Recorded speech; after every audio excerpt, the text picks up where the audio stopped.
Good afternoon, everyone. Can you hear my voice? Hello. Yes, Miss Fit. Okay, Fatia, thank you. Can you remind your friends? Please remind your friends to join the Zoom soon. Because I seen it's still 40 students. I think it's more than 100 students must be join our lectures today. Oh,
Agriculture,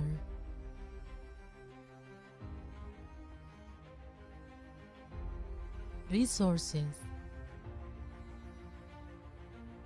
and environment in economic perspectives are needed to support Indonesia's economic progress in accordance with the principles of sustainability. Resource and Environmental Economics Department, Faculty of Economics and Management, IPB University, since 2005 has accelerated and collaborated to reach out the superior of resources and environmental economics. Resource and Environmental Economics Department is the first department in Indonesia that has a mandate in scientific development in the fields of agricultural and food economics, natural resources, and the environment. Resource and Environmental Economic Department aims to produce superior human resources, scientific development in the fields of agriculture and food economics, natural resources and the environment, to produce quality research and scientific work, and to actively contribute to solving problems of agriculture development, natural resources, and the environment. Through the higher education at undergraduate and postgraduate levels that has been accredited excellently and internationally recognized with disciplines, namely undergraduate study program in resource and environmental economics, master program as resource and environmental economics, agriculture economics, and tropical marine economic studies. Doctoral program has agriculture economics and tropical marine economics studies, and supported by high quality human resources with professionalism and experts. Resource and Environmental Economics Department scored a brilliant and broad-minded generation who has professional attitudes and ethics, knowledges, abilities, and expertises as analysts, planners, researchers, and sociopreneurs. Graduates of Resource and Environmental Economics Department has job prospects in private and public, national and international professional institutions. Besides that, graduate of Resource and Environmental Economics Department carries out entrepreneurial activities and creating a job. Resource and Environmental Economics Department continues to improve the quality of education and human resources to spread benefit for communities through various programs and partnership with international institutions, government and private institutions, as well as domestic and foreign higher education institutions.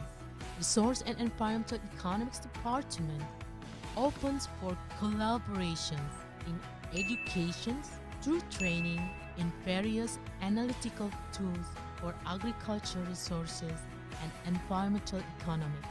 Joint seminar, inbound, outbound students and lectures, student exchange, special class for postgraduate programs, and scholarship for undergraduate programs, magister and doctoral programs.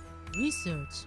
Through research for analysis of development policy in agriculture, research for optimization and policy of natural resources, and research in the field of environment. Community development through planning and Okay, Mas Arif, can you stop the video? I think it's small already 12:15.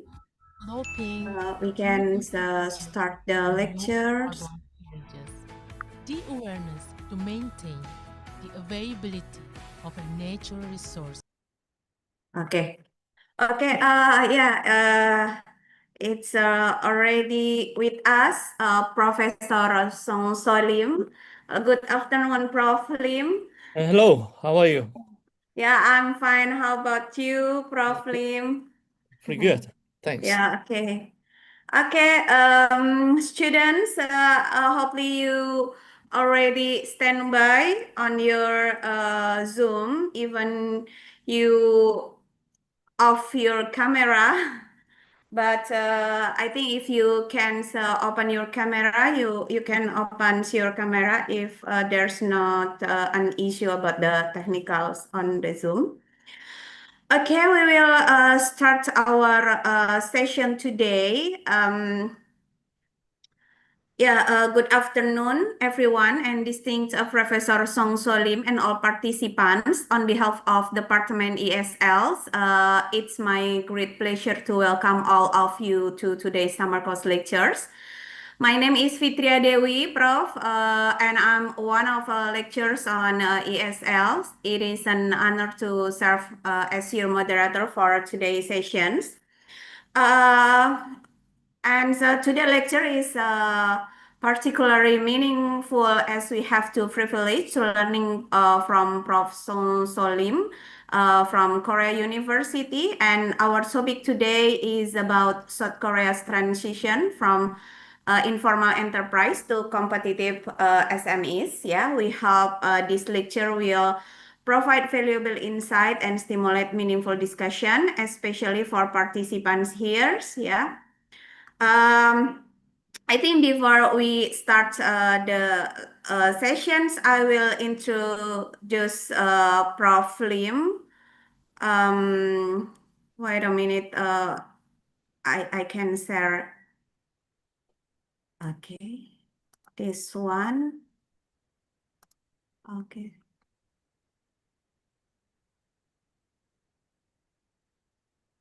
Okay. Uh, this is a short bio from Professor Song Solim.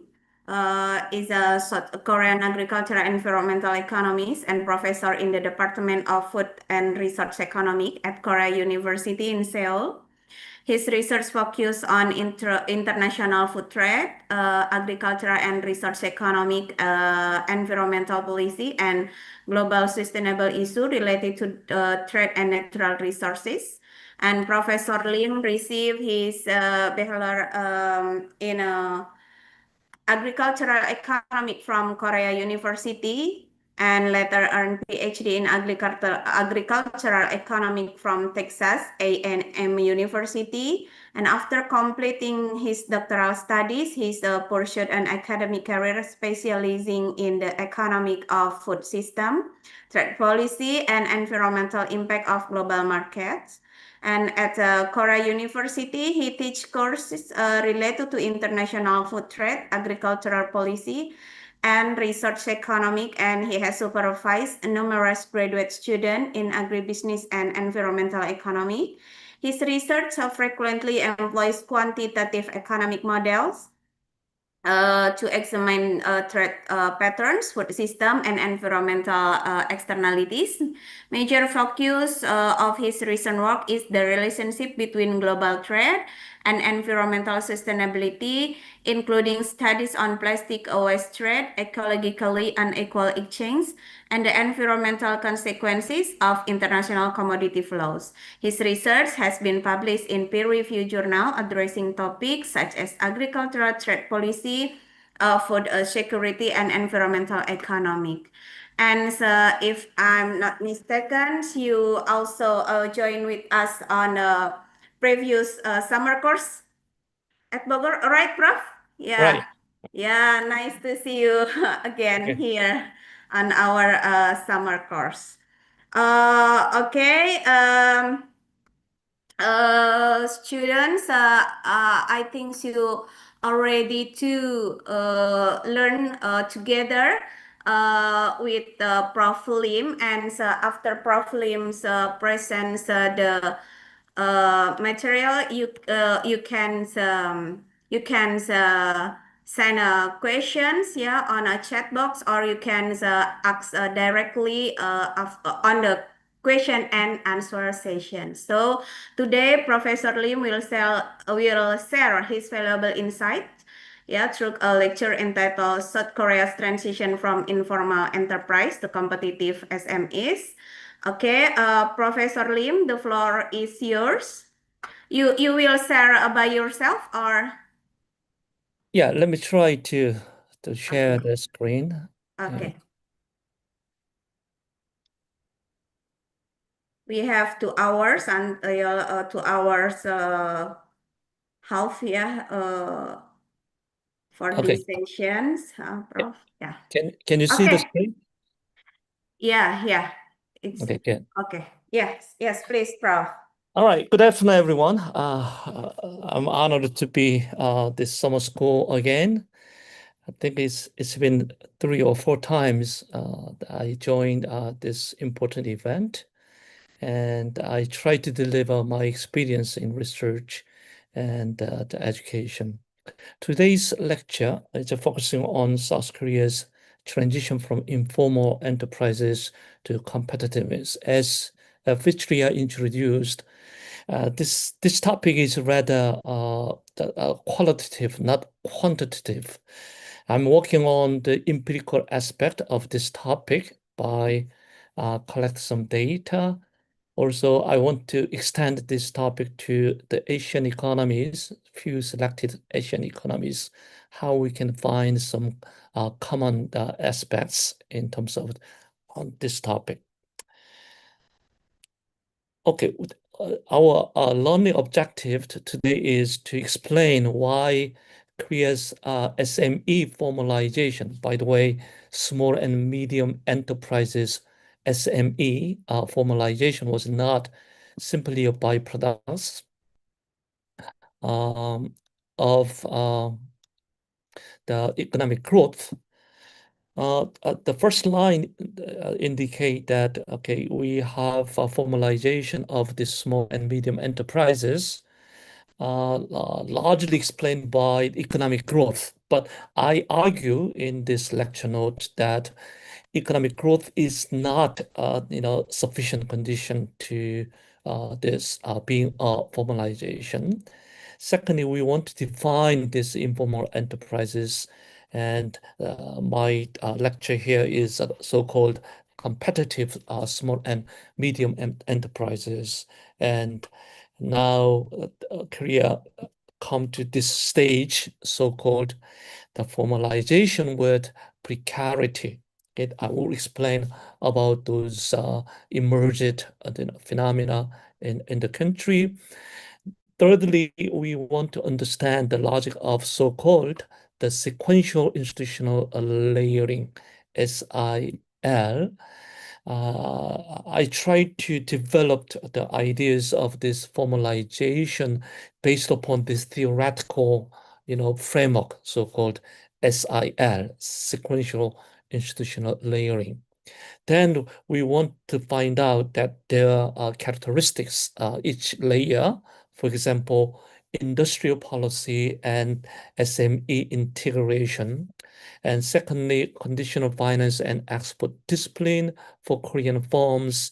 Then lastly, social insurance as a lock-in mechanisms.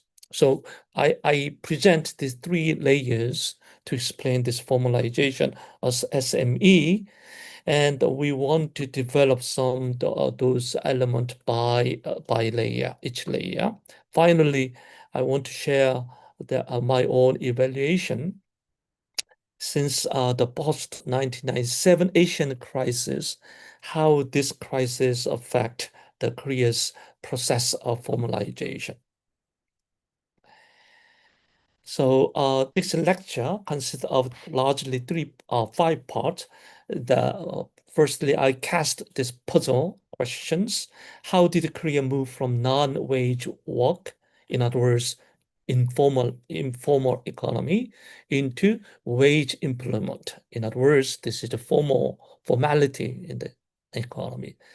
Second topic is analytical framework, where we want to know what is the role and what is the characteristic of the so-called seal. That is my framework and today.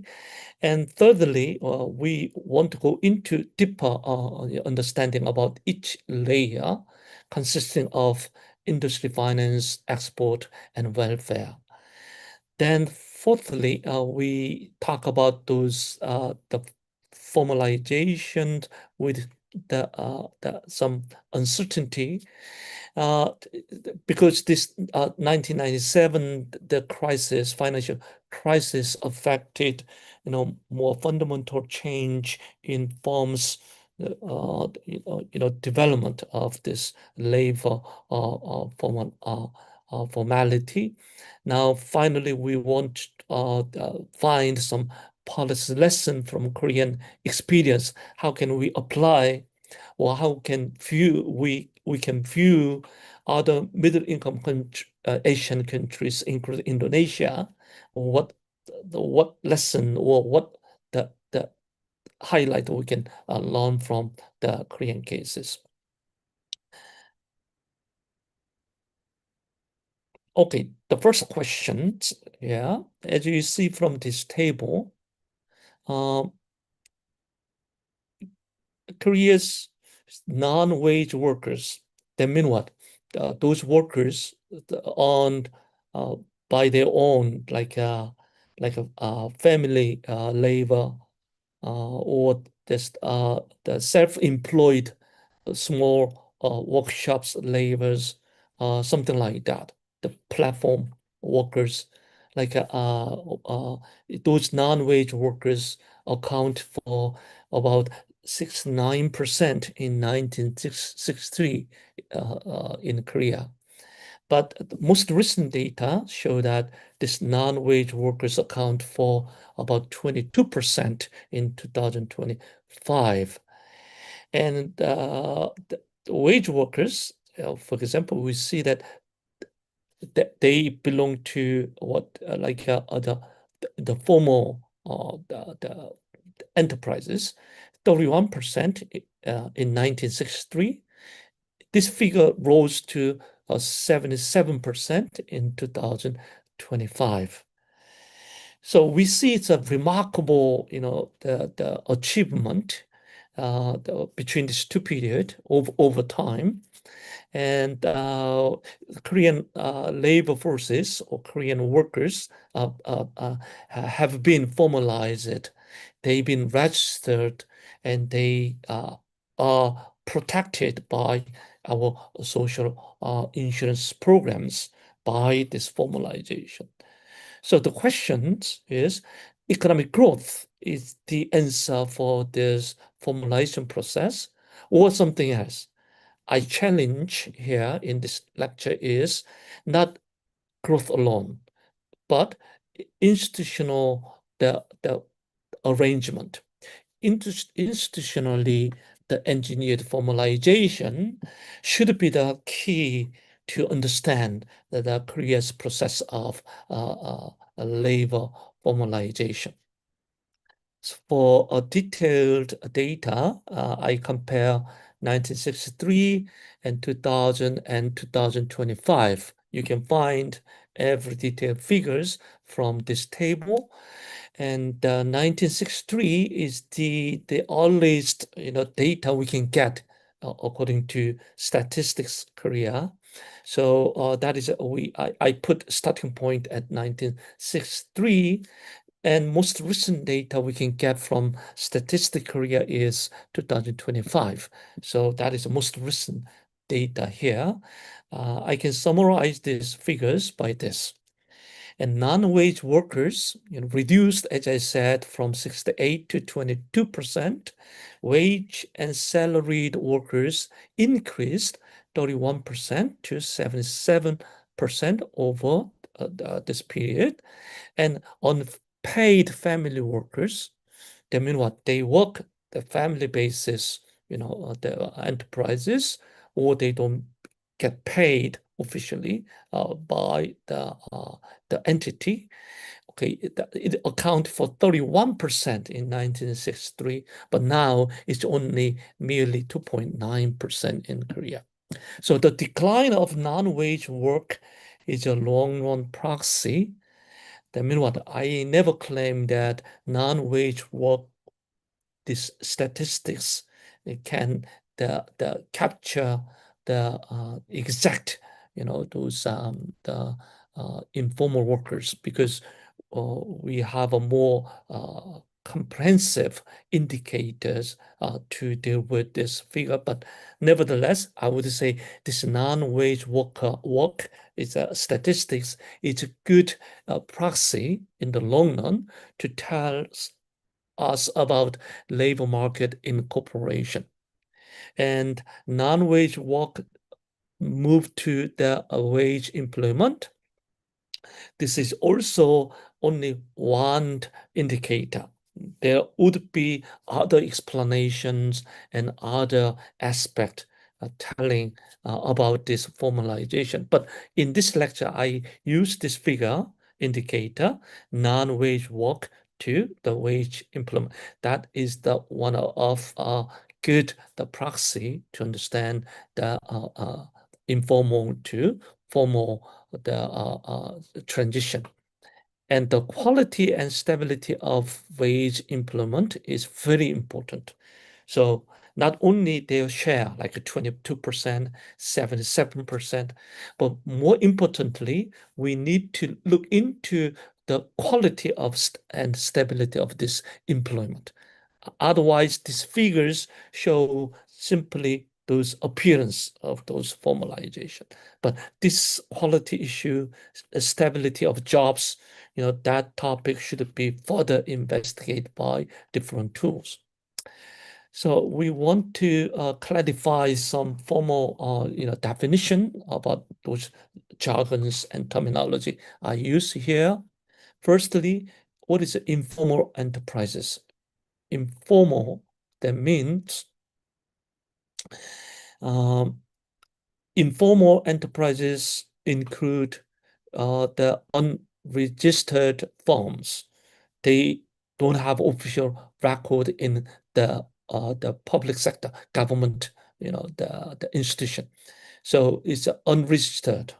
But not only this unregistered firm, but it go beyond that level. For example, informal enterprise consists of household basis, the micro shops, or own account, 1% shop, family basis shop, and weekly documented economic activities.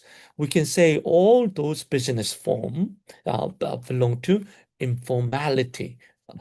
And what is a competitive SMEs I use in term? Small and medium enterprises. Yes, we can understand that, those small scale of the business. But what is a competitive SMEs?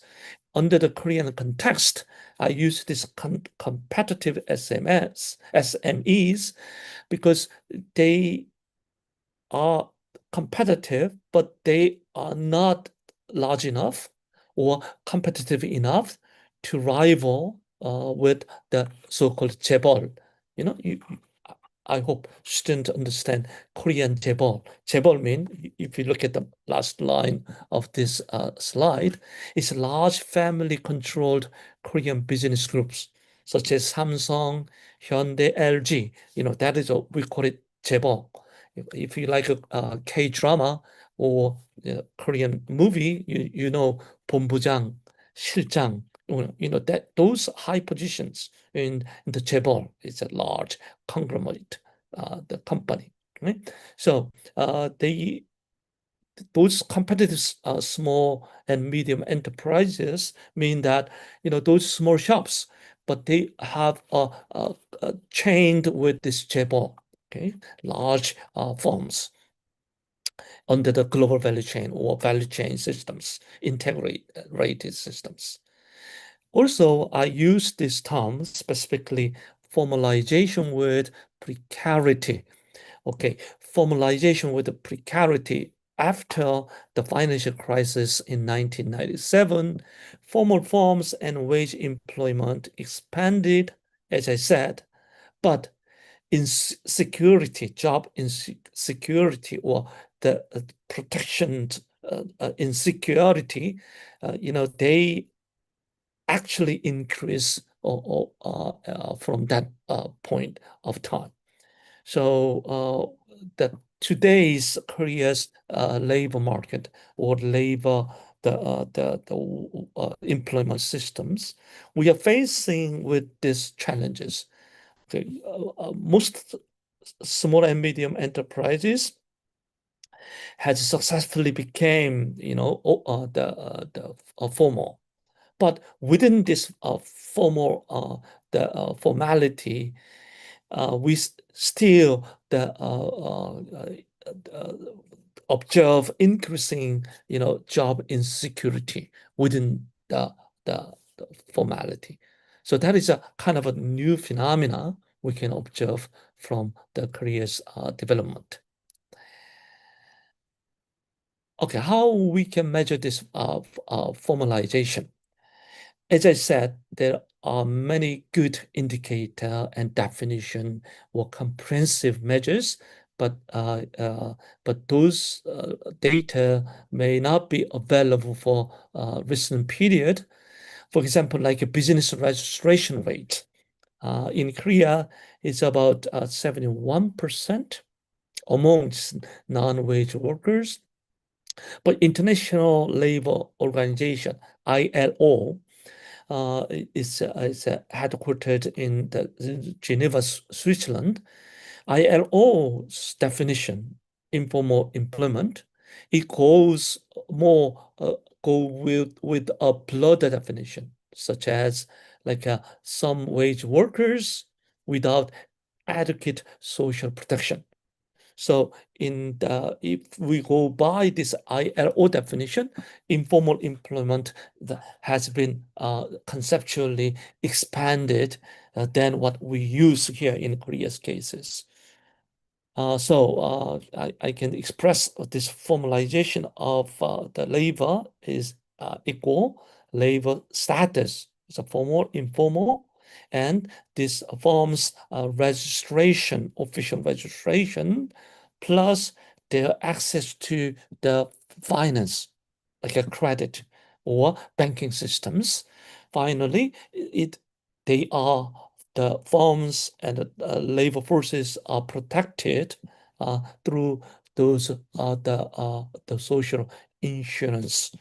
So once you have achieved those status, registration, finance, and social insurance, we can say it's the formalized the SME, formalized labor. So this table, you see, following table summarizes those indicator and their the main point. And the third column of this table show that it is good, it's a good proxy, good indicator.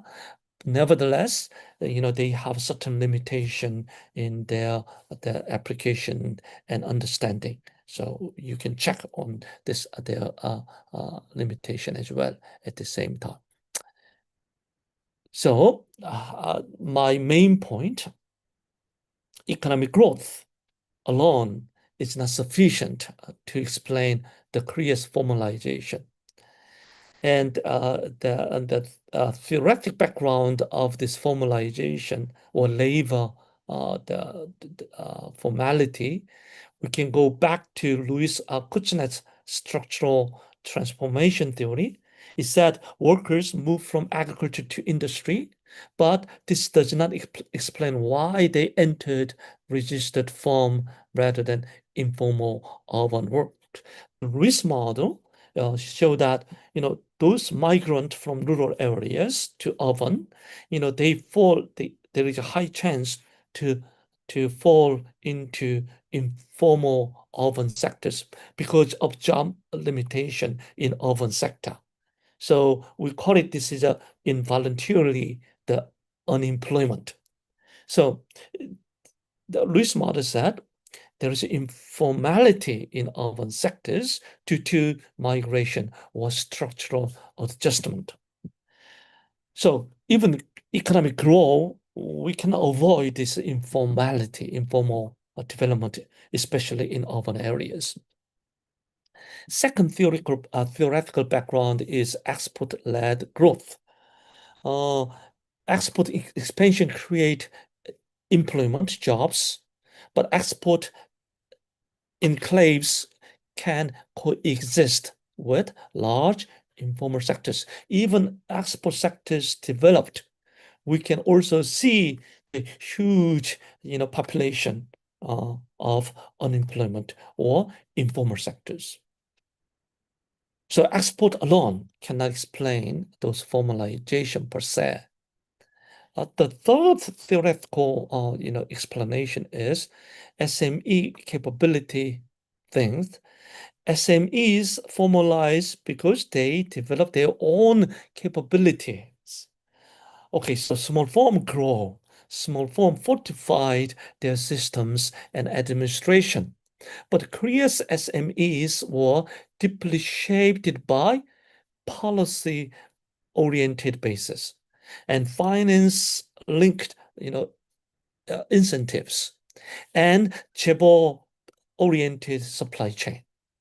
So the uniqueness of Koreans' experience is this. It's a policy incentivized it, and it's a financial discipline, export discipline, plus, those jabber structure of the economy. So we come down to this the idea that growth did not automatically formalize SMEs. This is very true for the Korean cases. And coordinations between industry, policy, and state, and banking sectors, and the social program. It's a coordinated institutions actually made formality commercially valuable. Okay, that is the main message we can talk about for Korea. Now, I want to lay out this development on the so-called sequential institutional layer, SIL. This is a state-coordinated process in which multiple institutions are layered, they overlapped chronically or institutionally or time-wise, so that each raises the return to formalization. Sequential does not mean only chronological order, time horizon, time sequences, but it means functional sequences. It depends on the institutional layers. So I present layer 1, 2, and 3. Layer 1, industry policy and SME integration. So it created so-called demand for formal capable suppliers. So this industry policy created demand for formalization. So company, given these policy incentives, they decide to formalize their structure. Layer 2 is a conditional finance and export disciplines. To be an exporter, you have to register your firm and you file up your documents. It's a documentation requirement. So they are commercially, captured, commercially valuable. So to be an exporter, you have to follow the record basis or registration basis, document basis, the company's decision and behavior. Okay, that is the second part of our explanation under the seal. Lastly, social insurance programs like employment benefit, the pension program, things like that. So this social insurance ties those benefit and obligation to those formalized, the form. So the registers, payroll. They they put this social insurance program into that, the systems. So to summarize, we can say in one sentence that demand first, followed by finance, then social insurance system lock in this total formalization thing. Now I developed these figures. You can see over time, this bar chart indicate, those institutions starting from, for example, you see the first bar, it's in 1961, Korea established so-called Economic Planning Board, EPB, etc. This is the over timeline, the development of institution up to year 2000 from 1960s. Second chart give you their functional sequences. So layer 1 create industrial demand. Layer 2 and layer 3 is a conditional finance and social insurance respectively. So we can say those structure of layers, they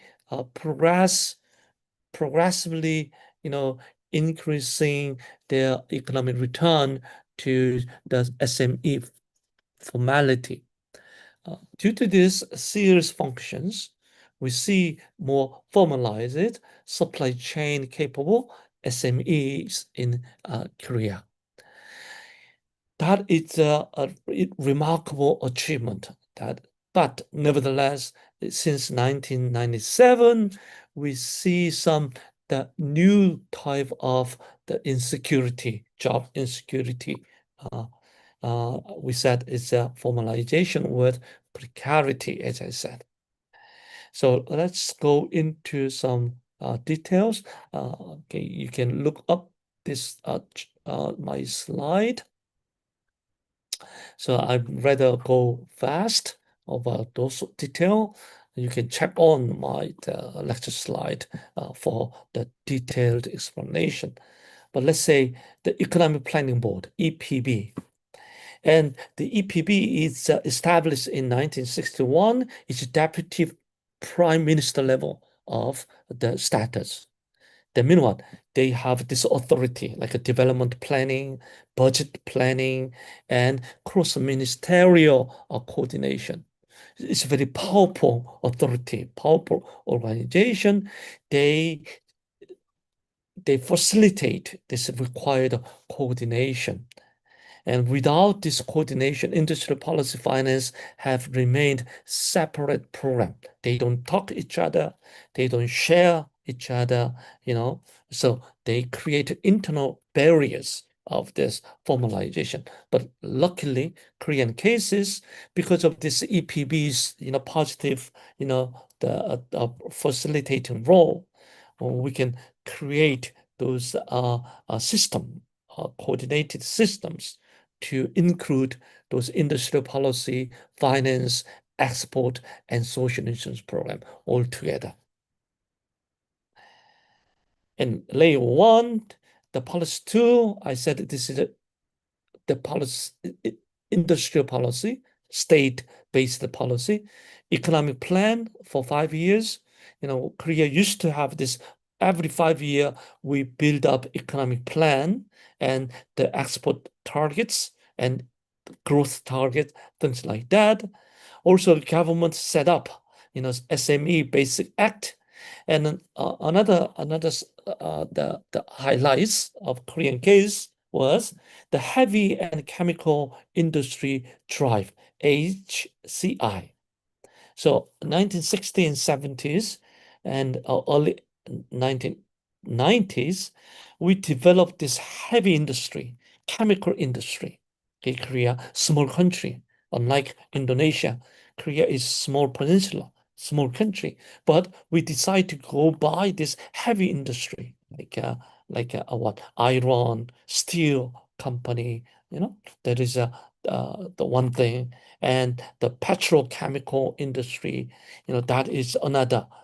So those the heavy and chemical industry drive increase our manufacturing value added from 35% to 51% up to 1981, and their export also share increase up to 60% over the period. That is a remarkable, the outcome we achieved due to this HCI drive. Also, we can find that it's a Jebel linked the product network value chains. And Jebel is top layer. They have Apex, Jebel or large assemblers there. Then tier one, tier two, and tier three primary SME suppliers and small workshop and micro enterprises, respectively. They support, their systems. So they provide components, the assemblies, supplies, and the parts fabrication, assembly, packaging, processing, things like that. So, and in those tier systems and production network, those large company, they allocate orders and specification to suppliers, and the tier one primary SME get this stable contract, and they go by this registration, accounting, delivery reliability, and quality compliance. Now this passed down to the tier two and three micro enterprises, where the companies became, the stable some contractors, and they were able to access to the many different support programs. Then in this process, of course, we still have unregistered informal enterprises. They are totally outside of this network. And they do the casual production, petty fabrication, household basis, those work. So they have huge limitations accessing to contract, credit, and technical assistance.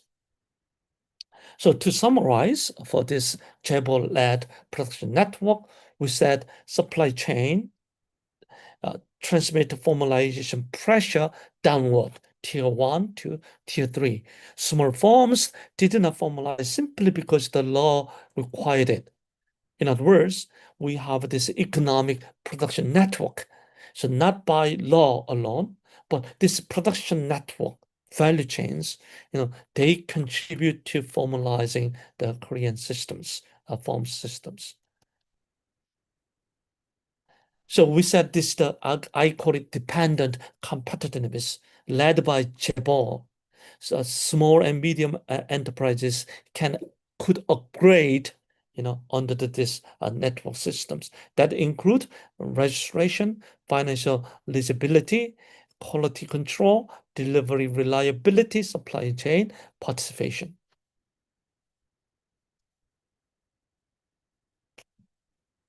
Interestingly, we can compare the Korean story with Taiwan. As you know, Taiwan have many the SMEs, unlike Korea. Korea go by chaebol mediated path, but Taiwan is small and many small and medium enterprises, which has export competitiveness. So in this table, you can compare Korea's versus Taiwan's, structure. Korea, as I said, chaebol mediated structure, strong state-directed finance, and so-called dependent SME competitiveness.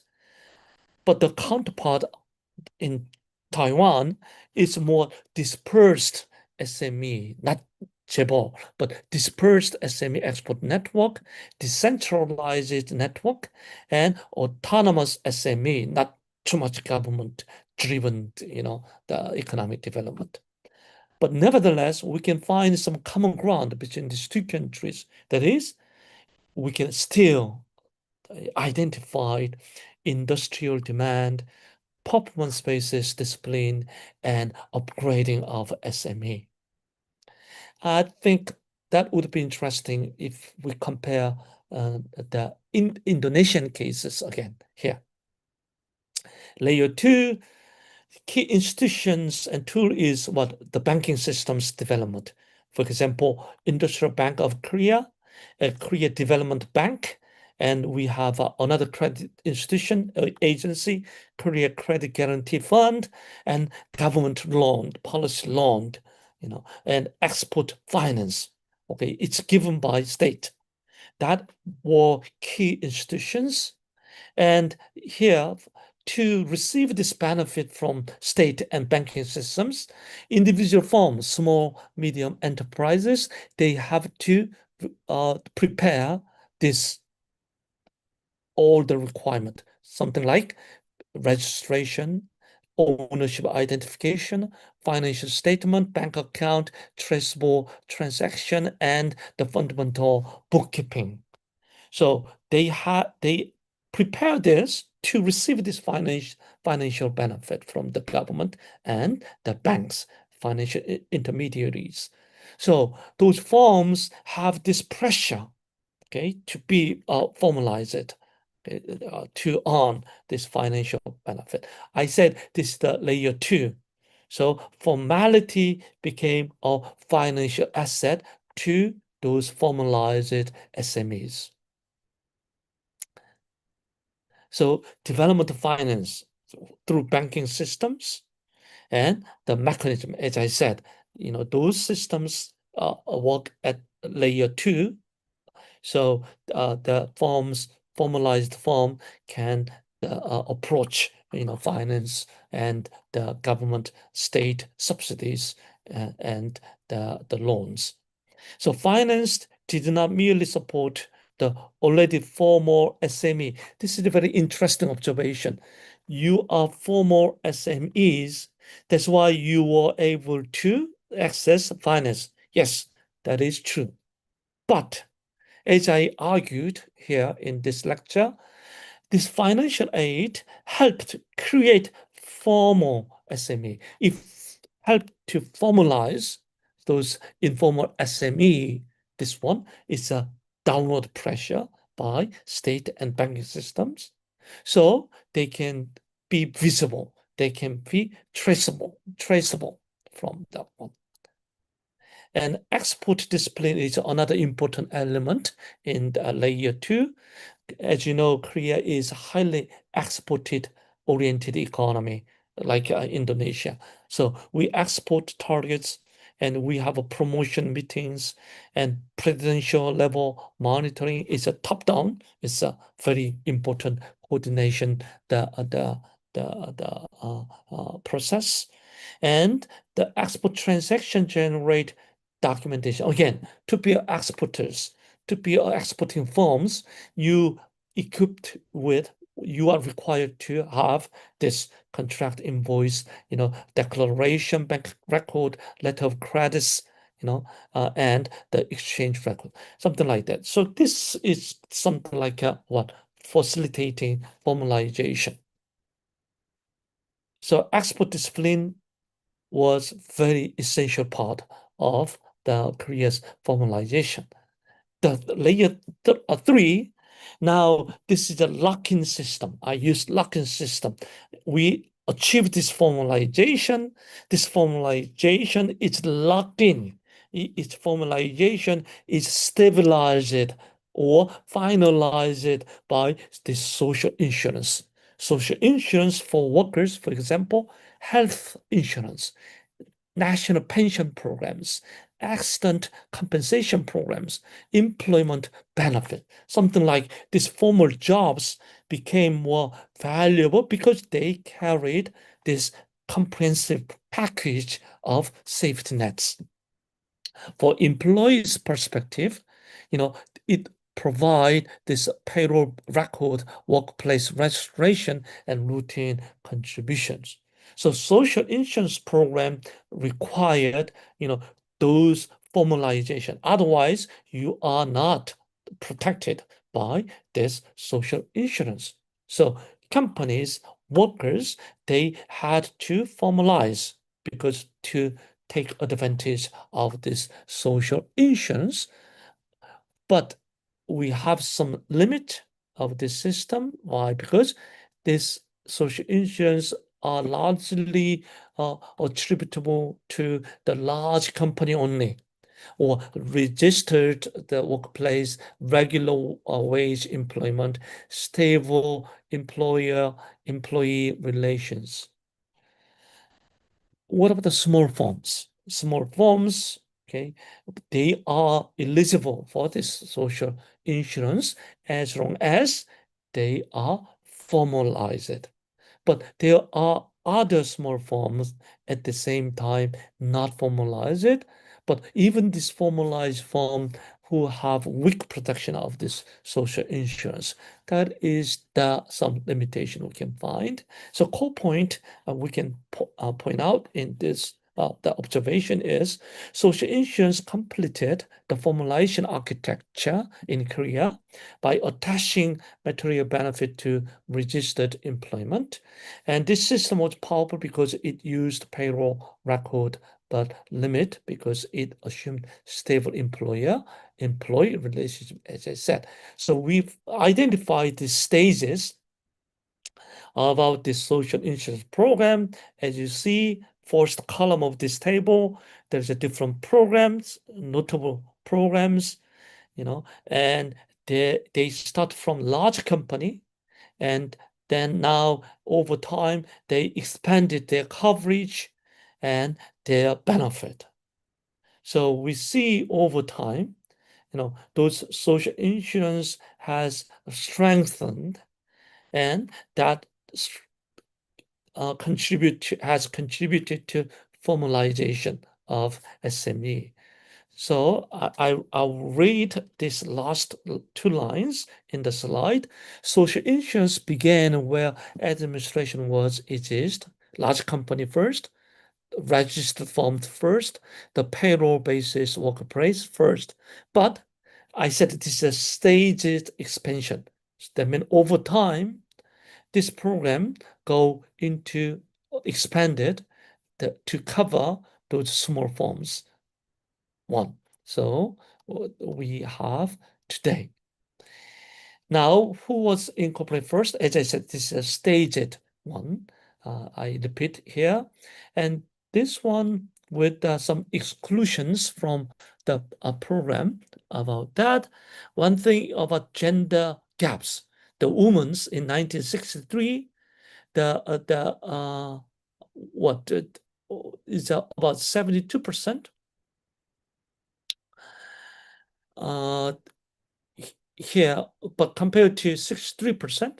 So even our first statistics in 1963 said it's not fair, I would say, unequal, starting point between the female and male, the informality. So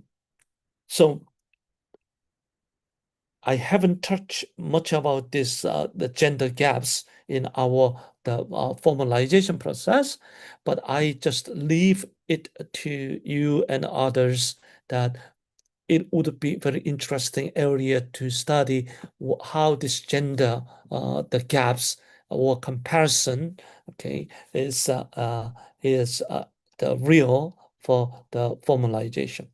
Now our last topic is something like the formalization with precarity since 1997. We see, the Asian financial crisis change those the structure change, bring up the structure change. But luckily, Korea did not return to informal enterprise economy, what we saw in the 1960s. Even after 1997, non-wage share continued to fall. That means what? Continuation of formalization. Non-regular workers increased.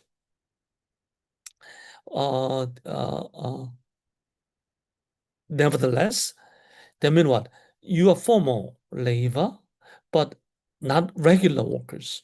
Okay, you work only like what? There is no formal protection of your job. Okay, something like that. So this kind of insecurity, security moved inside the formal wage sector. You are wage earners. Your company is registered, but even within the firms and within the employment, there are increasing insecurity, part-time job, like a non-regular jobs, platform work, or contract work, something like that. Those insecure job, those things actually increased within the formalized form. So I summarized, those things, and key takeaway, if you have second part of this paragraph in slide, formalization with precarity mean what? It's a former status remains, but the social insurance or protection become unstable, unequal to regular workers. So Korean case does not show deformalization after financial crisis. Instead, it showed that it's an insecurity increase within formal categories. So this phenomenon is very interesting to investigate. This table show those social protection programs, and this share between regular workers and non-regular workers. Obviously, those regular workers, this figure is much larger than non-regular workers. You see these last two columns in terms of national national pension program, health insurance program. Most of regular workers covered by this pension and the health insurance. But non-regular workers, it's covered up to only half of these regular workers. Like also, this is true for employment insurance program, retirement benefit, bonus, overtime payment, and leave and paid holidays, paid leave and holidays. So we see some insecurity, precarity, and things, even the form one. This chart, give you graphical, comparison between two things. Now, the what lesson we can find from Korea cases? I hope by now you understand the Korea's experience of formalization, SMEs, and other Asian countries. I have 3 countries here in my data from ILO, International Labour Organization, in 2025, and over 2023 and 4. Like for example, Cambodia, it's larger than 80% of employment is informal. The Vietnam up to 77%, Indonesia up to 60%. It's quite large numbers. In other words, many Asian countries, including Indonesia, they have very large share of informal labors, informal jobs, informal farms in ILO definition. So these figures, as I said, ILO definition is more comprehensive in terms of their definition than what I use for Korea cases. But this number still is very uncomfortable. Uncomfortably large. So I think Korea's experience can be some shed light on how we can transit our systems, the system to of our formal status. So I summarize some policy lessons here. Let me go quickly about that. And every nature of this one can be tested. So as I said in the beginning, I prepare those data over Asian countries. We can actually, analyze this. What are those key determinants of this formalization? So I try to derive empirically about those factors. If I'm successful, probably I can present those results in the next period of this the summer school. Let's say policy lessons, formalization, okay, following some sequential, the issues and demand, financial, the incentive, the export discipline, and the welfare, social protection, and it is economically valuable. So registrations is required to access credit contract and government policy, subsidies and programs, and the verifiable performance benchmark. We use those tax record, supply certification, and procurement standard, things like that. And we have a staged social insurance program, but we need to avoid this dualism, so-called. What is dualism? We have some like a formal and informal. Okay, they are huge gap between these two things. And we have a huge inequality, so-called, of the systems. The have or the have not, something like that. So we can avoid this dualism, and we build a corporate coordination capacity. I said Korea's experience in 1960s, for example, economic planning board or the cross-ministry, level of the coordination, and those layers seal, the coordinated, facilitated, requirement and discipline. And for platform and own account workers, social protection need to be more portable. I think this is very true for Cambodia, Indonesia, and the other country, Asian country, Vietnam. As I said, even they are small, like own account workers. You know, government or company try to provide this social protection required. So let me conclude my lecture today. Korea's SME formalization was not automatic, as I said. It was built through coordinated institutional incentives. So the institutional layers explain how these layers reinforced one another. Demand, finance, welfare. So Korea's SMEs become competitive because we have a legible, suppliers, and we have the relationship with chaebol about those one, and it was successful. But we also see challenges today, after, especially since 1997, insecurity remained in formal sector. So non-regular workers, in other words, we need to pay attention to those insecurity. Formalization is not a destination, obviously. It is an ongoing governance project that must adapt as production and implement a form change. Okay, this is the last slide. I cast this discussion topic to Indonesian students. You can look up these 4 questions. Probably you can answer for those things, especially how policy, if you look at the last question, how policy can help or facilitate, those formalization for your own country, Indonesia, or other Asian countries.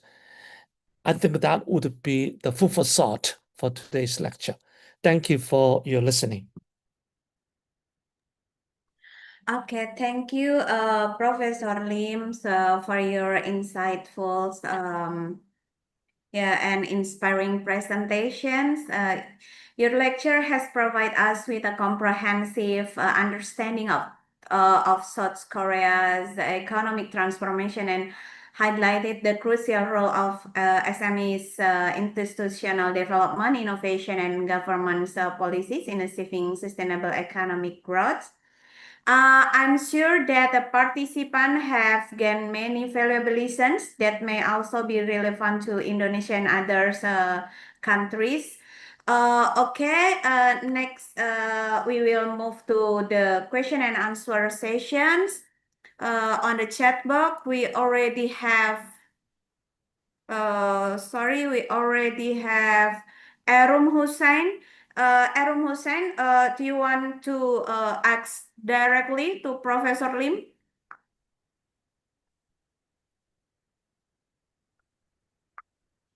Or I will read your questions. Arum? Hello. Okay.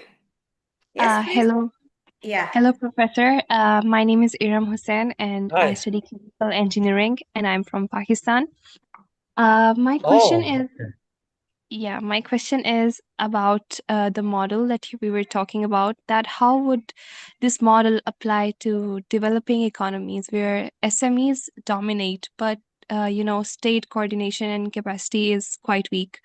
So, how to cope with that and how to implement the model in places like that? Thank you. Okay, Aaron, thank you for your questions. To be honest with you, I don't know the answer. Otherwise, all those developing economy is particularly, they already became the developed economy, right? But as you know that not many the developing countries, if I look at the last 65 years, many rich countries, they initiated the foreign assistance like official development, aid to the countries. But as you know, probably Korea is the only country who changed their development status from the donor uh, recipient country, aid recipient country to the donor country, donor economy. That means what? Over 60 years of our effort, it's not easy to transform the economy into the developed status. Like SME cases, it's like very similar. Okay, formalization, it required, coordination, as I said, and Aram, you accurately capture this main point. It's extremely difficult. Importantly, like a minister, state level of coordination and stable system. This is extremely difficult for many countries. Personally, I know a little bit of Indonesia, a little bit of Kazakhstan, and a little bit of some of African countries. My experience with those countries, those policy coordination is one of toughest job to achieve. Okay? Not only finance, not only the resources. Yeah? So we need more determined, the pathway by the government. So government can provide those the what we said, carrots and stick. Okay, they provide state assistance. They provide these coordinations among their agencies and authorities to drive for those planned together. But as I said, there is no single solution. There is no single thing because given different situation, Pakistan, Indonesia, and other countries, and most importantly, I would say policymakers, devotion, their good dedication and governance. That is the necessary conditions how we can drive those coordination. Okay, that is what I can say at this time.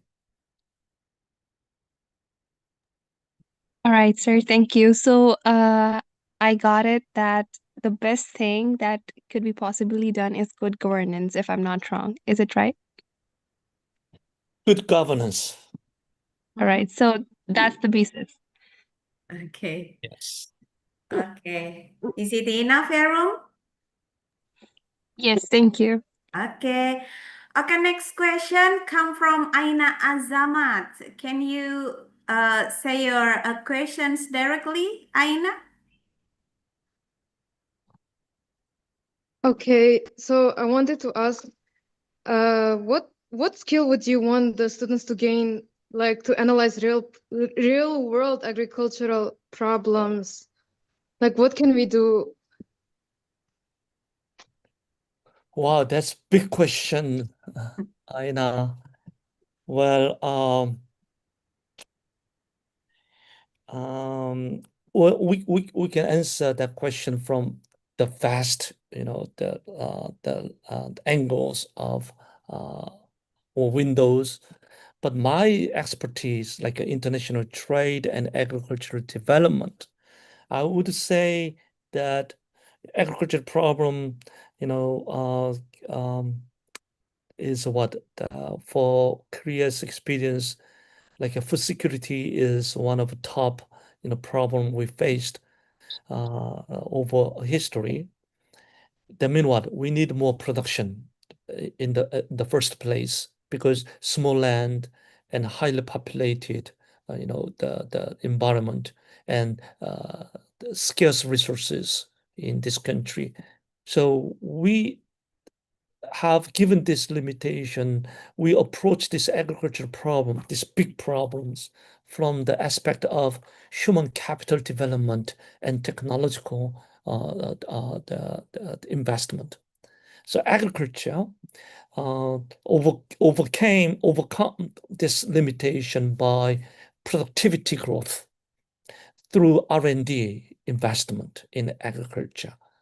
So I would say my perspective, how we can approach this agriculture problem. Agriculture problem can be diverse, depends on your situation. But for Korea's cases, R&D, number one. Secondly, human capital development. So farmers, our extension technicians, and even scientists, we all together coordinated systems, and we try to increase our land productivity and labor productivity. That is part of that we can develop so-called capital intensive the agriculture systems, smart farm, glass house farm, things like that. So it's a very high capital the intensive now in Korean agriculture. It's a high quality. So my answer may not be sufficient for your big question, but Korean context, I would say the human development, R&D, and the productivity growth. Thank you so much, sir. That's very good. Thank you. Okay, that's a good question and great answer. I think it's related to every country's, right, Prof? Mm.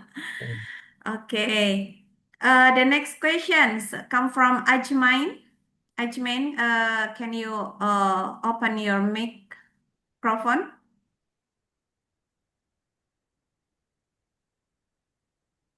Okay. Ajmain, are you there? All right. I can read your questions. The questions from Ajmain. Professor Lim, you mentioned in the social insurance as lock-in part about the limitation, indicating would the system work best for the includes large firm, registered workplace, etc. Is there any way to tackle those limitations? For example, for smaller firm or unregistered entities who work in smaller margins. Okay. Yes, this is what Korea faced. As I said, this is the emerged challenges since 1997. Those like non-regular workers or platform workers or those part-time jobs and one person's the enterprise, something like that. How can it extend our social program to those the vulnerable the workers? I think the only solution would be, I think the first step would be the the government policies. Government, provide some, those protection programs even for small players in the workplaces. Yes, it take a lot of a budget, the expenditure, government expenditure on the program, but I think that should be the first stage, first step. Otherwise, enterprises alone, the company, small firm, many small firms cannot afford to provide those extra, those incentive, extra protection to their firm because they try to minimize their expenses and labor cost. That's why they employ those platform workers, those non-regular workers. So given this limitation of these individual firms, I think only solution is the government can initiate, they provide those certain extent of social protection program by law or like regulation. But as I said, this is a very difficult for small farms, many small farms out there. So I think government effort is number one for this problem. Then we can realize that the economy, they are willing to, accept those common norm as a norm of the economic practice that we provide those social protection to every labor, every worker in job places. Okay. Okay, thank you for the answer, Prof. Lim. Is it enough as mine? Okay, I think so. We can. Yes, Oh, yes, it was. Thank you so much. oh, okay, okay. And also, I had another question. Okay, yes, please. Um, yes. So, Dr. Lim, I was just thinking, like, in especially because I'm from Bangladesh, and I also like was exposed to um some countries with, like, a small and medium enterprise, and how it really helps the economy. But at the same time, for small and medium enterprises to register, they also need specific resources, right? And also, like, having access to those resources can be a bit political, and especially in a, like, comparative economy like Bangladesh, where, like, even the smallest of the smallest small and medium enterprises are competing for very small funds. um, like, do you think, like, and also, like, registering can be sometimes a part of, like, surveillance state, from my understanding. So, like, do you think there's a way for the small and medium enterprises to flourish and, like, work not within the state, but, like, sometimes alongside the state, where, the state probably doesn't provide them all the resources, so they try to find or navigate their way in a very capitalist economy, or like an economy where they don't really fit in the mainstream business environment. I hope I made sense. Okay, thank Asmain. Your question is very important. I think that your question reflect realities what we face in many countries. Well, the Korea's experience, as I said, is what those small companies can be tied up with the value chains, as I said. That is a very viable choices. Now, it's a vertical or horizontally or vertically, how let those small SMEs are linked to the economy, linked to the market. I think that is key. The policy intervention regarding that issue is, uh, I can point out some couple of Korean cases. The government, procurement program, when government buy those goods and services from firms, the private sectors, they provide some favorite, conditions to small and medium enterprises compared to the more large firms. So those small and medium enterprises can, supply their goods and services to the public sectors. So their access to the market, okay, become much easier by the policy intervention. That is one case we can find in Korea. Another thing is the government credit the guarantee program. For small and medium enterprises, they may not able to access to this bank or financial intermediaries, okay, well. So the government guarantee, those credit instead of their own, capability. So they can own these resources, they can secure these resources, and they can invest accordingly. So that is the initial starting point where government provide, those credit to these small and medium enterprises, so that they can develop from those micro enterprises to the higher level of the enterprises.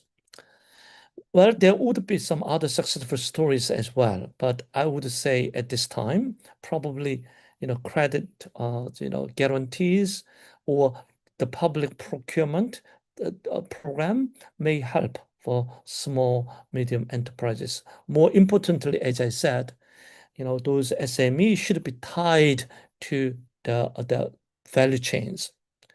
Many Bangladesh and many small economies, for example, like a free trade agreement, small economy is not that much attractive to be being partners with the large economies in free trade, because large market, large country, they don't have interest in small economy because their net benefit of this free trade would be smaller for that. For example, United States, big country, they don't want to have a FTA with a small economy because their net benefit is small as well.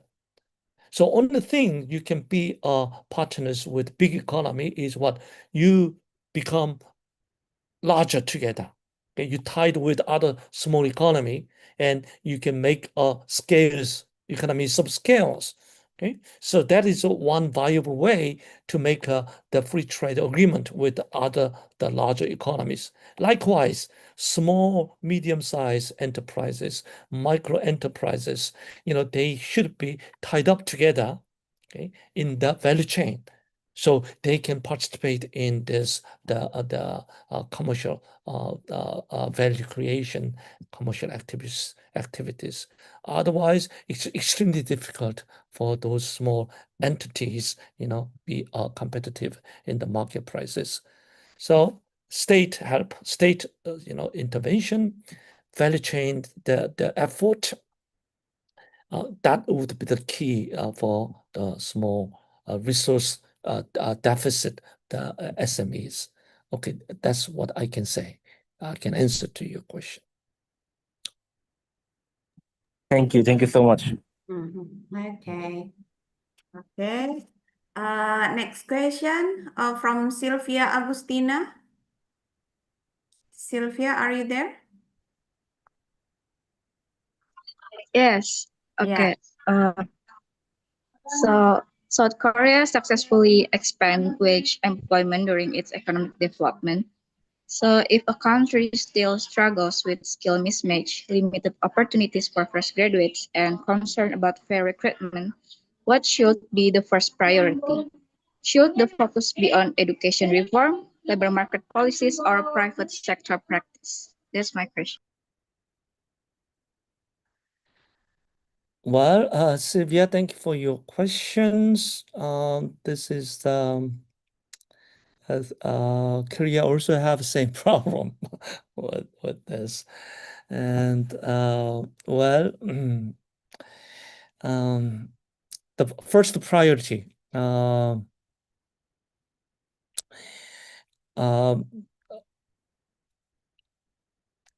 I would say definitely this quality of education. Okay, that is key. For my institution, for example, Korea University here is we try to cultivate this young mind, not only technique or not only those information or knowledge, but we try to to educate young people with those the capability to adapt the new technology, new information, new knowledge, things like that. If you have AI, that development and progress, information is there. It's on our fingertip. So not just the information, we want to educate people, students with who can understand, who can who can analyze, who can observe and interpret those things, and something like this. So here, the fresh graduates, or the opportunity for fresh graduate, you have huge the entry barriers now about AI technology. Korea, same thing. This new student, new graduate, the market opportunity is shrinking in this economy. So I think this is important for that we can orientate our education systems into those, as I said, the individual or capability to adapt new challenges and new situations. Also, another aspect I can say for those the newly graduate students here is let me say about startup here opportunities in this country. Several students of mine, my supervision, they opened a new business like the startups. And these startups, get some the financial, the support by state and local, the government, and some the company like Samsung Hyundai, they also provide some startup fund for young entrepreneurs and the students. So we have that kind of cultivation, the atmosphere here. Those young mind, they can go out the market, but they have ideas and they have some things they can easily get into this new startup and venture the industry. So that is another aspect of what this society have to nurture for this fresh graduate. And that it's very difficult nowadays given these competitions here everywhere and new technology. But I think as you educate intelligent, I think you can find your way out. I believe so. I hope my students also find out their own way out given these challenges, given these difficulties.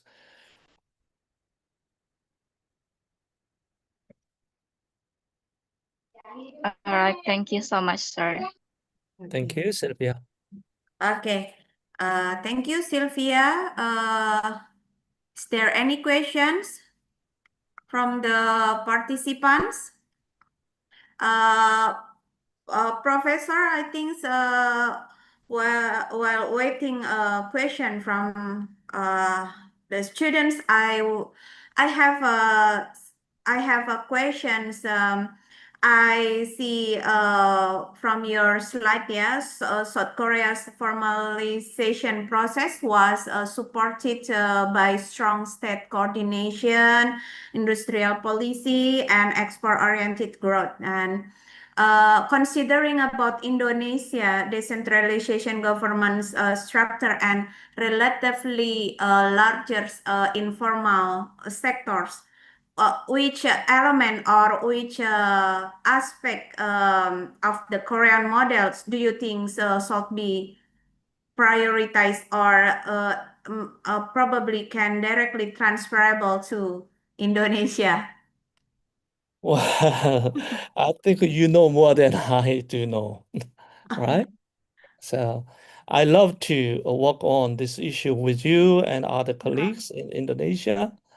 But my visit to IPB and other part of Indonesia about three or four times in the past, I saw many micro enterprises in Indonesia in the urban area.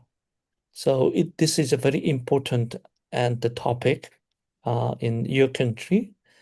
And I think what would be the viable solution? What we can find some lesson from the other countries like Korea, Taiwan, or Japan and China. We have developed this formalization in different pathways. So Korean way, as I say, Taiwan, Korea, and Japan, all different, Singapore. So we need to investigate how Indonesian situation exactly, fit into the previous example. Okay, that is a research questions. So I love to discuss about those opportunities in the future. And I love to share that research outcome with student later. Thank you for your Yeah. question. Okay, thank you, Prof. Because I'm very interested about South Korea. I mean, Indonesia have a variety culture like South Korea, but I think it's still need improving in Indonesia. Yeah. And yeah, I think we have many sectors we can improve here, and we can also learn from Korea in every aspect, in every sectors. I think. I hope so. Yeah. Okay. Okay. Students, do you still have any questions? I think it's a valuable chance here for you to discuss with from Song Solim. Okay, because I think everyone knows about South Korea by the K-pop and idol and K-drama. Okay, there's no question anymore. I think okay, if there's no questions anymore, before I close these sessions, can we take a picture together, Prof. Lim and all participants? Thank you. But before we take a picture together, I would like to say thank you for Professor Song Solim. Your lecture has provided us with a comprehensive understanding of Korea's economics. Yeah. But unfortunately, we have a constraint time. Before we take a picture together, do you have a final statement or a suggestion for us as your closing statement, Prof. Lim? No, no, no. Is it enough? I appreciate all participants, especially those students who raise your point of view and questions. All those questions are very important. Also, I realize that not only Indonesia, we have Pakistan, Kazakhstan, Yeah. Bangladesh, and other countries here. I think that each country is would be very valuable when we apply this topic to their context. So in the future, we will, if possible, we will have another opportunity to talk about those formalization process and their development. I think this is very important, not only for the farm level, but country level as a agricultural development, for instance. What would be the role of agricultural development in this context? That would be very also relevant topic in the Yeah. future. And thank you very much. Thank you very much, Professor Lims. And probably you can open your camera for the students. We will taking a picture together. Mas Arif ada nggak? Bisa bantu nggak, Mas?